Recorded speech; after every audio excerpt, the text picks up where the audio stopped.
TP. Chandrasekharan വധക്കേസിൽ ഗൂഢാലോചന നടത്തിയ പാർട്ടി നേതാക്കളെ കണ്ടെത്തണമെന്ന് കെ.പി.സി.സി അധ്യക്ഷൻ കെ. സുധാകരൻ. കേസിൽ നീതി കിട്ടുന്നതുവരെ കോൺഗ്രസ് പോരാടും. പ്രതികൾക്ക് പാർട്ടി പിന്തുണയോടെ പരോൾ നൽകുന്നുവെന്ന് കോടതി തന്നെ കണ്ടെത്തിയെന്നും കെ. സുധാകരൻ പറഞ്ഞു. നേരിട്ട് പങ്കെടുത്തവരും അതിൽ നേരിട്ട് പങ്കുള്ളവരും ശിക്ഷിക്കപ്പെട്ടെങ്കിലും ഗൂഢാലോചന നടത്തിയവർ ഇപ്പോഴും നിയമത്തിന് പുറത്താണ്.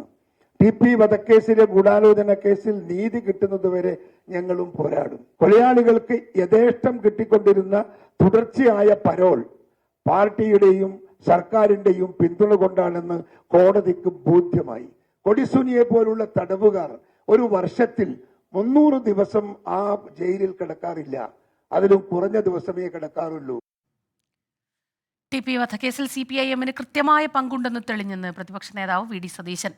പ്രതികളുടെ കുടുംബത്തെ പാർട്ടി സഹായിക്കുന്നുവെന്ന് റിപ്പോർട്ട് വന്നതാണ്. രാഷ്ട്രീയ എതിരാളികളെ ഇല്ലാതാക്കുന്ന പാർട്ടി കേരളം ഭരിക്കുന്നുവെന്നത് ഭയപ്പെടുത്തുന്നു എന്നും വി.ഡി. സതീശൻ പറഞ്ഞു.